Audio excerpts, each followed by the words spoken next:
안녕하세요. 반갑습니다. 주갈성교회의 유형욱 목사입니다. 한 주간 동안 잘 지내셨어요?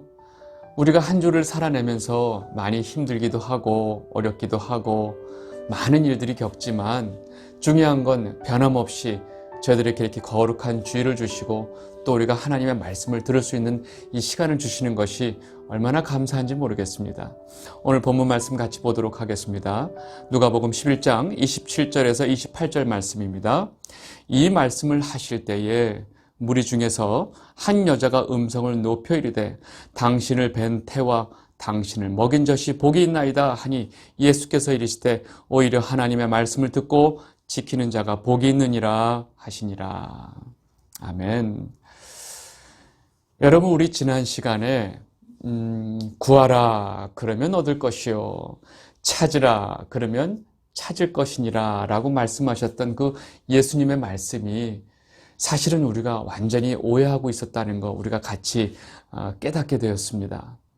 우리가 구하고 찾아야 될 것이 우리가 원하는 거, 바라는 거, 우리 어떤 육적인 이 세상의 삶 속에서 필요한 것들을 구하라 하는 것이 아니고 바로 너희들은 성령을 구하라 라고 말씀하신 것을 우리가 말씀을 통해서 알게 되었죠.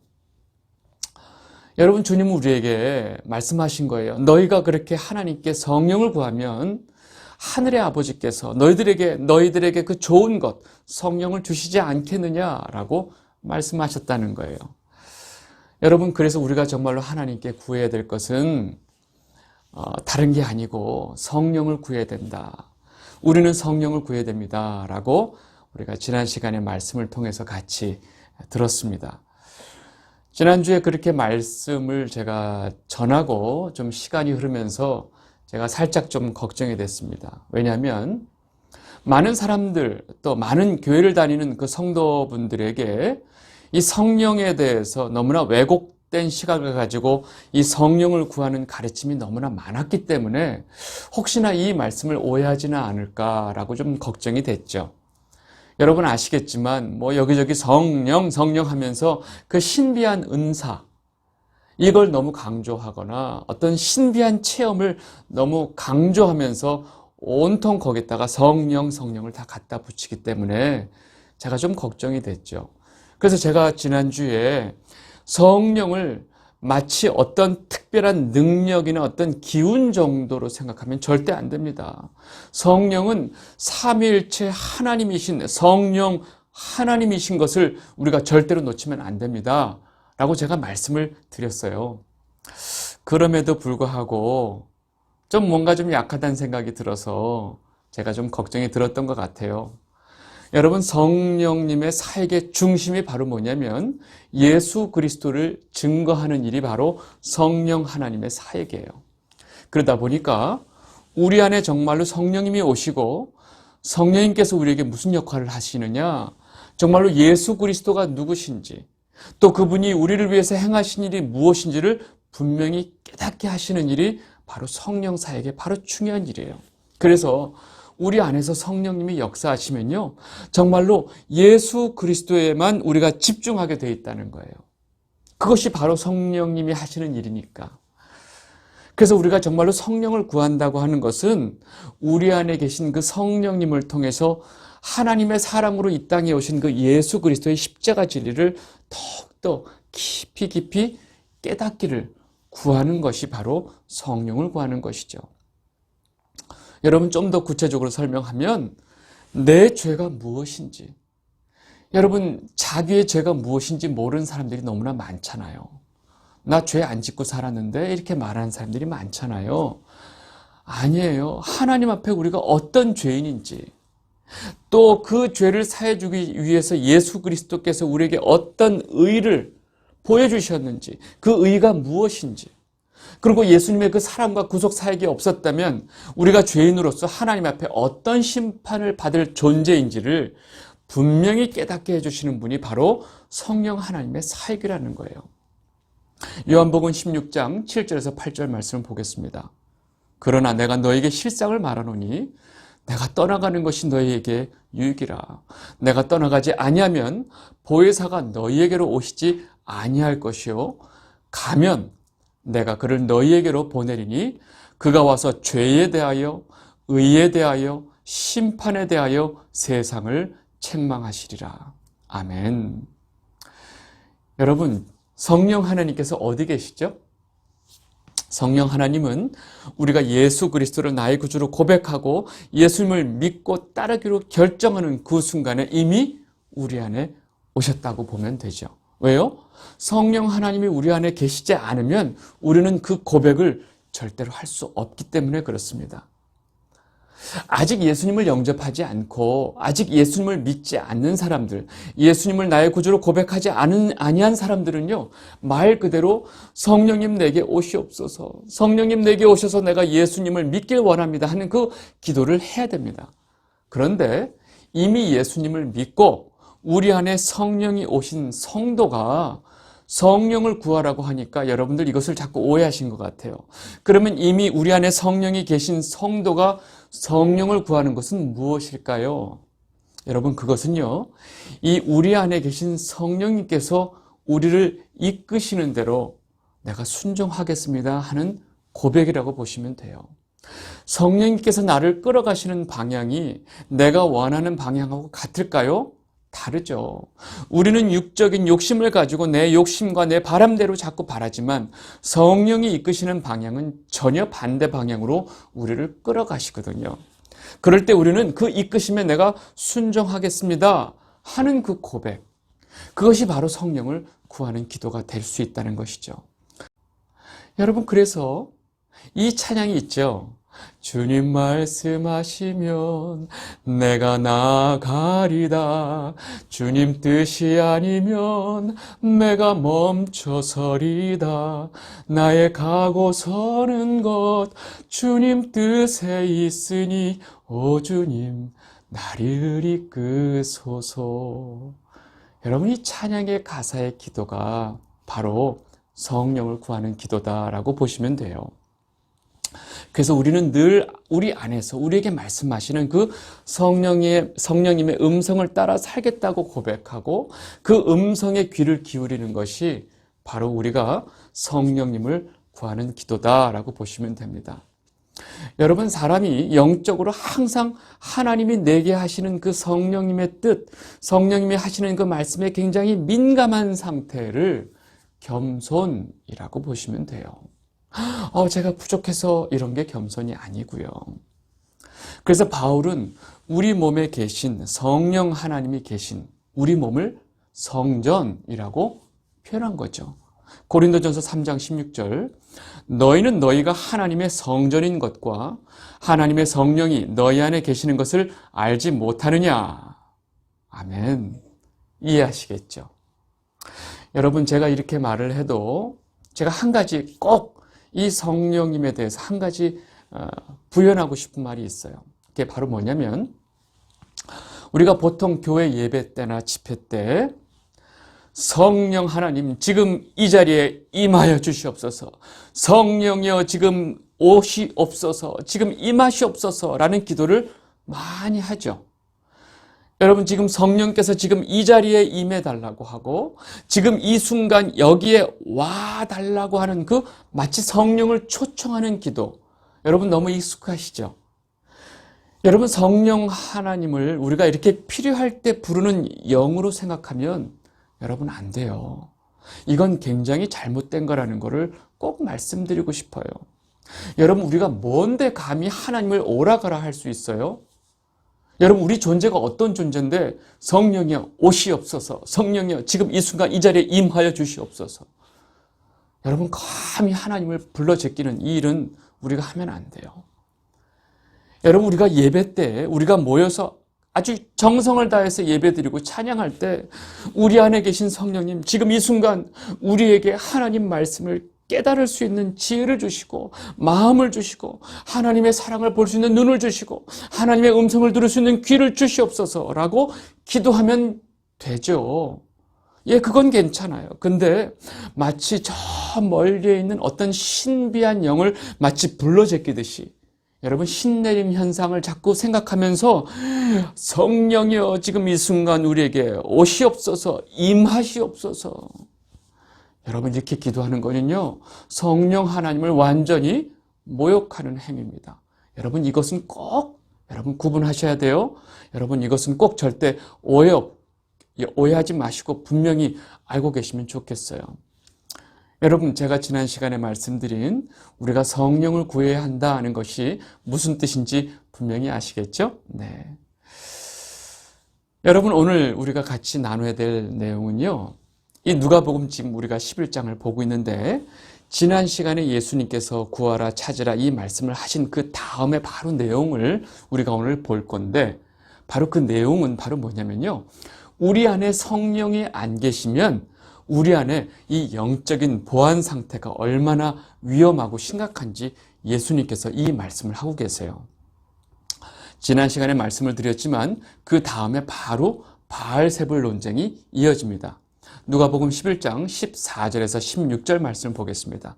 예수께서 한 말 못하는 귀신을 쫓아내시니 귀신이 말하매 말 못하는 사람이 말하는지라 사람들이 놀랍게 여겼으나 그 중에 더러는 말하기를 그가 귀신의 왕 바알세불을 힘입어 귀신을 쫓아낸다 하고 또 더러는 예수를 시험하여 하늘로부터 오는 표적을 구하니.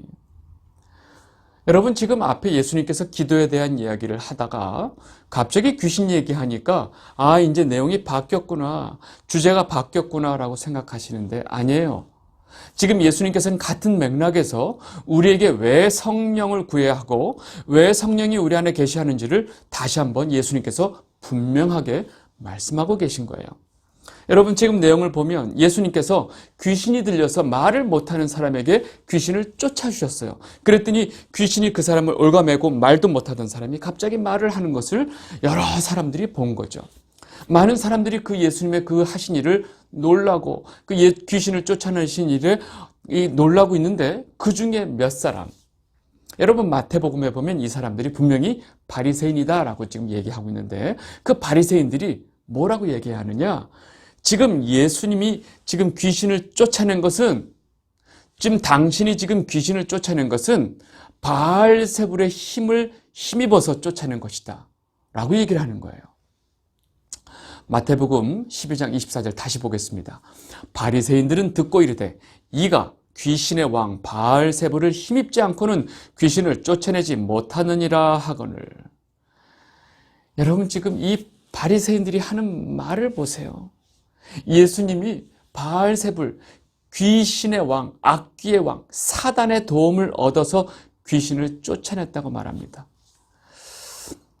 여러분 이렇게 이 죄로 인해서 이 더럽고 자기 의로 오만한 인간들의 이 반응이 기가 막히죠. 여러분 지금이나 그때나 예수님을 부인하는 이 죄인된 인간들의 모습은요 항상 똑같습니다. 여러분 이런 인간들에게 예수님께서 뭐라고 대답하시냐면요. 누가복음 11장 17절에서 19절 말씀입니다. 예수께서 그들의 생각을 아시고 이르시되 스스로 분쟁하는 나라마다 황폐하여지며 스스로 분쟁하는 집은 무너지느니라. 너희 말이 내가 바알세불을 힘입어 귀신을 쫓아낸다 하니 만일 사탄이 스스로 분쟁하면 그의 나라가 어떻게 서겠느냐? 내가 바알세불을 힘입어 귀신을 쫓아내면 너희 아들들은 누구를 힘입어 쫓아내느냐? 그러므로 그들이 너희 재판관이 되리라. 여러분 지금 이 바리새인들의 이런 반응은 사실은 예수님이 굳이 상대할 필요도 없지만 예수님은 이들의 말에 대해서 좀 더 얘기를 해주세요. 내가 바알세불, 이 사단의 힘을 얻어서 귀신을 쫓아냈다고 하면 너희들 바보 아니냐? 자기들끼리 싸우는 건데 그게 말이 돼? 야, 너희들 가운데 귀신 쫓는 사람들 있지. 여러분 당시에 이 바리새인들 중에 축기사들이 있었어요. 지금 너희의 아들들이 하는 얘기가 바로 이 사람들인데 이 사람들이 너희들 중에 귀신을 쫓아내는 그 사람들이 귀신을 쫓고 있는 것을 보고 너희들이 이런 말을 하면 그 사람들이 무슨 말을 하겠느냐? 그들이 너희들에게 이 말도 안 되는 소리 하지 마 하고 너희들이 얼마나 지금 엉터리 얘기하는지를 분명히 알게 할 것이다. 이것을 예수님이 그들이 너희들에게 재판관이 될 것이다. 너희들의 잘못을 알게 해줄 것이다 라고 지금 예수님께서 말씀하시죠. 그리고 예수님이 그 다음에 이와 같은 말씀을 하세요. 누가복음 11장 20절 그러나 내가 만일 하나님의 손을 힘입어 귀신을 쫓아낸다면 하나님의 나라가 너희에게 임하였느니라. 여러분, 지금 이 바리새인들에게 예수님께서 하신 이 말씀은요, 사실은 굉장히 무서운 얘기예요. 왜요? 지금 자기 의를 붙들고 자기를 부인하는 것은 생각하지도 않고 오로지 예수님을 부인하는 자들, 이 바리새인들, 성령님께서 하시는 일을 지금 부인하는 자들에게 너희에게 내가 만약 성령에 힘입어 하나님의 손에 힘입어 일을 행했다면 너희에게 이미 하나님 나라가 임했다. 이 말은 다른 말로 너희에게 이미 심판이 임했다라는 말과 똑같은 말씀이세요. 여러분, 하나님의 나라가 임했다는 것은 예수님을 믿고 따르는 자들에게는 구원의 순간이고 감격적인 순간이고 기쁨의 순간이지만 예수님을 부인하고 거역하는 자들에게는요, 심판의 순간이 되기 때문에 그렇습니다. 그래서 예수님께서 이들에게 이 말씀하신 것은 심판의 메시지를 던진 거예요. 이 말씀을 하시고 예수님이 그 다음에 이제 다음과 같은 말을 하세요. 누가복음 11장 21절, 23절. 강한 자가 무장을 하고 자기 집을 지킬 때는 그 소유가 안전하되 더 강한 자가 와서 그를 굴복시킬 때는 그가 믿던 무장을 빼앗고 그의 재물을 나누느니라. 나와 함께 하지 아니하는 자는 나를 반대하는 자요, 나와 함께 모으지 아니하는 자는 해치는 자니라. 여러분, 지금 예수님께서 이 말씀을 하신 뜻이 뭐냐면 예수님은 이렇게 자기 의를 포기하지 못하고 예수님을 거부하고 있는 이 바리새인들에게 너희는 너희의 힘과 능력을 가지고 너희 스스로 너희를 지키고 보호하는 사람이야 라고 지금 얘기하고 있는 거예요. 그런데 너희 스스로 아무리 힘이 세서 스스로 나는 강한 자야 그러고 자기 집을 지키고 있지만 너희보다 더 강한 자가 와서 너희를 무력화시키면 너희가 지키고 있는 것들, 너희 재산, 너희 자기가 지키고 있던 자기의 다 순간 다 빼앗길 것이야 라고 경고하고 계신 거예요. 여러분, 더 강한 자가 누굴까요? 아시겠죠? 바로 악한 영들, 귀신들입니다. 여러분, 귀신이 사람에게 들어갈 때 그 사람한테 허락받고 들어오나요? 내가 좀 너한테 들어갈게, 좀 허락해줘, 그러나요? 여러분, 사람이 어떤 의지를 가지고 귀신이 들어오는 것을 막을 수 있나요? 아니요. 꼼짝 못해요. 여러분, 성경에 귀신이 이 사람한테 들어갔다 나갔다 하는 거 보면요, 지들 멋대로 들어갔다가 지들 멋대로 나가요. 꼼짝 못해요. 이것을 더 강한 자가 와서 굴복시킨다고 지금 예수님이 설명하고 있는 거예요. 여러분, 이 얘기는 자기 스스로 율법을 지키면서 자기 의를 가지고 나는 강한 자야 라고 착각하는 자들, 그래서 나는 예수님이 필요 없어, 예수님이 거부하는 자들, 바리새인들이죠. 지금 예수님이 이 바리새인들을 지금 나와 함께 하지 않는 자들, 나는 모으고 있는데 또 흩어버리고 있는 자들이라고 지금 표현하고 있는데, 너희들은 너희보다 강한 악한 영들, 귀신들이 오면 너희들은 어떤 저항도 할 수 없는 영적으로 완전히 무방비 상태에 있는 자들이야 라고 지금 설명을 하고 계신 거예요. 그리고 그 다음에 아주 구체적으로 예를 들어서 설명을 해주고 계세요. 누가복음 11장 24절에서 26절 말씀입니다. 더러운 귀신이 사람에게서 나갔을 때에 물 없는 곳으로 다니며 쉬기를 구하되 얻지 못하고 이에 이르되 내가 나온 내 집으로 돌아가리라 하고 가서 보니 그 집이 청소되고 수리되었거늘 이에 가서 저보다 더 악한 귀신 7을 데리고 들어가서 거하니 그 사람의 나중 형편이 전보다 더 심하게 되느니라. 여러분, 지금 이 말씀 잘 들으셔야 돼요.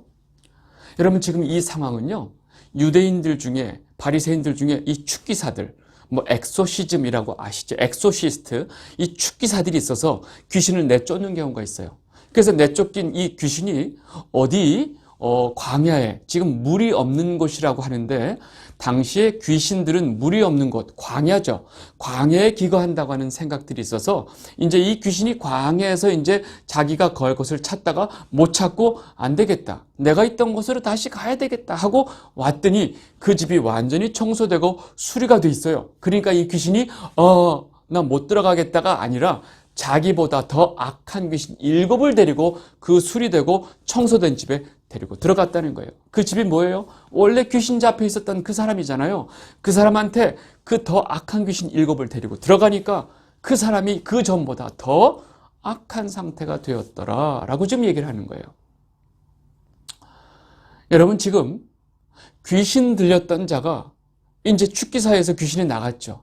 그러면 이제 자기가 귀신 들렸을 때 그 상황이 얼마나 힘들다는 걸 아니까 다시는 귀신이 들리지 못하도록, 귀신이 자기에게 오지 못하도록 내가 더 나를 수리하고 청소해야 되겠다라고 뭔가를 한 거예요. 근데 그 뭔가가 뭐냐면 당시에 어떤 율법적인 사고를 가지고 내가 더 도덕적으로 깨끗해져야 되겠다, 내가 청빈해져야 되겠다, 내가 율법을 더 잘 지켜야 되겠다라는 이 종교 행위를 통해서 내가 더 강해졌다고 생각하면 귀신이 못 올 거라고 생각한 거예요. 그래서 자신은 더 깨끗해졌고 도덕적으로 더 율법을 막 지키고 있었던 거예요. 내가 더 깨끗해지고 내가 더 강해졌으니 이제 귀신이 못 올 거라고 착각하고 있는 상태가 바로 수리되고 청소된 그 집이 돼버린 거죠. 여러분 이렇게 예수님이 말씀하시는 내용을 보면요, 이렇게 자기의 종교 행위, 율법 지킴으로 자기를 더 깨끗하다고 생각하는 그 사람의 영적 상태는요, 어떻게 보면 가장 위험한 상태라고 지금 말씀하고 계신 거예요. 왜요? 귀신들의 타겟이 되니까. 여러분 인간이 생각할 때, 사람들이 생각할 때 깨끗하다는 게 뭘까요? 마음을 비우고 욕심을 버리고 흔히들 말하는 내려놓음이죠. 청렴하고 깨끗하고 도덕적으로 흠잡을 수 없는 상태, 거기다가 남들이 모두가 가지고 있는 요만큼의 물욕도 다 내려놓고 자기를 완전히 비운 상태. 여러분 이 상태가 바로 자기의가 최고일 때라는 것을 여러분들 아셔야 돼요. 인본주의적인 관점에서 보면 지금 이 상태에 있는 사람을 모든 사람들이 와 대단하다라고 그 사람을 아마 존경할 겁니다. 그런데 성경적인 관점에서 보니까 지금 이 상태에 있는 사람은 영적으로 가장 위험한 상태라는 것을 우리가 알아야 돼요. 여러분 자기의가 최고인 사람들은요, 자기 부인이 절대로 불가능합니다. 여러분 이런 사람들이 가장 어려운 게 뭐예요? 예수님을 영접하지 않는 거예요. 왜요? 예수님을 영접한다는 얘기는 자기를 부인해야 되기 때문에 그렇습니다. 그래서 거꾸로 예수님을 인정하지 않고 배척하는 자들이 되는 거죠. 여러분 이들은 절대로 예수님의 십자가를 붙들고 예수님에게 의지하는 것이 아니라 자기 의를 붙들다가 이렇게 악한 영들한테 당할 수밖에 없다는 것입니다. 여러분 이게 지금 예수님께서 말씀하신 그 내용이에요. 그렇다면 이 말씀이 하시고자 하는 의도가 뭘까요? 너희 안에는 바로 누가 있어야 한다고요? 바로 성령 하나님이 계셔야 한다는 그 필연성을 예수님께서 지금 말씀하고 계신 거예요. 여러분 우리 안에 성령 하나님이 계시면 어떨까요? 귀신들이 우리 안에 올 수 있을까요? 상상해 보세요. 우리 안에 하나님이 계신데 그 악한 영들, 귀신들이 감히 어림도 없죠. 여러분 지금 이 바알세불 논쟁, 지금 우리가 같이 봤던 이 본문의 내용은요, 우리 안에 오신 성령 하나님이 우리를 영적으로 아주 튼튼하게 지켜주고 계신다는 그 내용을 지금 말씀하고 계신 거예요. 왜요? 우리 안에 성령이 계실 때는 어떤 악한 영들도 우리를 건들지 못해요. 이 말씀을 하신 거고, 거꾸로 자기의 힘과 자기의 능력으로 자기를 지키려고 하는 자들, 스스로 나는 강해라고 하는 자들은 영적으로 얼마나 위험한지를 사실은 말씀해 주고 계신 거예요. 예수님께서 이 말씀을 하고 계시니까 이 이야기가 굉장히 나름 듣는 사람 입장에서 그럴듯했던가 봐요. 그 말씀을 듣고 있던 한 여자가 예수님한테 큰 소리를 쳐서 뭐라고 그러냐면, 당신을 낳은 태와 당신을 먹인 젖이 복이 있도다 그래요. 아주 대단한 사람이다라는 거죠. 야, 저 사람 훌륭한 사람이야. 여러분 이 여인은 이런 말을 하는 것을 보면 아직 예수님이 누군지 잘 모르는 것 같아요. 이렇게 얘기하는 예수님에게 오늘 예수님께서 대답하고 계신 거예요. 뭐라고 대답하시는지 보겠습니다. 누가복음 11장 27절 29절, 이 말씀을 하실 때에 무리 중에서 한 여자가 음성을 높여 이르되 당신을 뵌 태와 당신을 먹인 젖이 복이 있나이다 하니, 예수께서 이르시되 오히려 하나님의 말씀을 듣고 지키는 자가 복이 있느니라 하시니라. 아멘. 여러분, 예수님께서 뭐라고 대답하세요? 아니다. 너희는 그렇게 생각할지 모르지만 진정 복이 있는 자는 하나님의 말씀을 듣고 깨닫고 그 하나님의 말씀을 지키는 자가 정말로 복이 있는 자다라고 지금 말씀하시는 거죠. 여러분, 우리가 어떻게 하나님의 말씀을 듣고 깨달을 수 있고 또 어떻게 하나님의 말씀을 지킬 수 있어요? 우리 스스로는 불가능합니다. 바로 우리 안에 성령 하나님이 계셔야 가능한 일입니다. 그래서 예수님이 앞에서 우리가 정말로 진짜 구해야 될 것이 성령이라고 지금 말씀을 하셨고, 지금 그 이야기와 연결해서 왜 너희들에게 성령이 필요한지를 다시 한번 말씀하고 계신 거예요. 왜요? 또 성령이 없는 영혼은, 성령 하나님이 안 계신 영혼은 언제든지 이 사자같이 울면서 지금 우리를 지금 덤벼들고 있는 이 악한 영들에게 언제든지 점령당할 수 있다고 지금 말씀하시고 계신 거예요. 이 영상을 보고 계신 주갈성 성도 여러분, 너무나 감사하게도 여러분과 저는요, 우리 안에 성령 하나님이 계세요. 아멘. 성령을 모시고 사는 성도는요, 반드시 예수 그리스도에 집중하게 돼 있어요. 왜요? 성령 하나님이 온통 하시는 사역의 중심이 바로 예수 그리스도를 증거하시기 때문에 그렇습니다. 여러분이 예수 그리스도를 나의 구주로 고백하고 그분의 십자가 보혈로 죄 사함을 받은 사실을 우리가 분명히 깨닫고 있다는 것은 분명하게 우리 안에 성령 하나님이 계시다는 가장 명확한 증거이기 때문에 그렇습니다. 여러분, 이 세상에 많은 사람들이 온통 자기 귀에 듣기 좋은 이 복장사꾼들의 이 거짓 설교를 얼마나 좋아하는지 몰라요. 근데 성령 하나님을 모시고 있는 성도들은요, 예수 그리스도의 십자가의 도, 여러분, 이 예수 그리스도의 십자가의 도는 세상 사람들이 볼 때 어떻게 생각해요? 미련하게 생각하는 그 십자가의 도에 귀를 기울이게 된다는 것입니다. 그래서 여러분들은요, 예수님께서 말씀하시는 그 복을 받은 자들이 바로 저와 여러분이라는 사실입니다. 이 엄청난, 이 놀라운 예수님이 말씀하시는 그 복을 받은 여러분들에게 또 여러분들끼리 서로 새해 복 많이 받으세요 라고 인사할 필요가 있을까요? 전혀 없습니다. 여러분, 우리는 그런 인사할 필요 없어요. 왜냐하면 우리는 이미 너무나 많은 복을 받은 자들이기 때문에 그렇습니다. 기도하겠습니다. 사랑의 하나님 아버지, 우리 모두가 성령 하나님의 인도하심에 귀를 기울이고 살아가는 자들로 살게 하여 주시옵소서. 감사하고 이 모든 말씀 예수 그리스도의 이름으로 기도드리옵나이다. 아멘.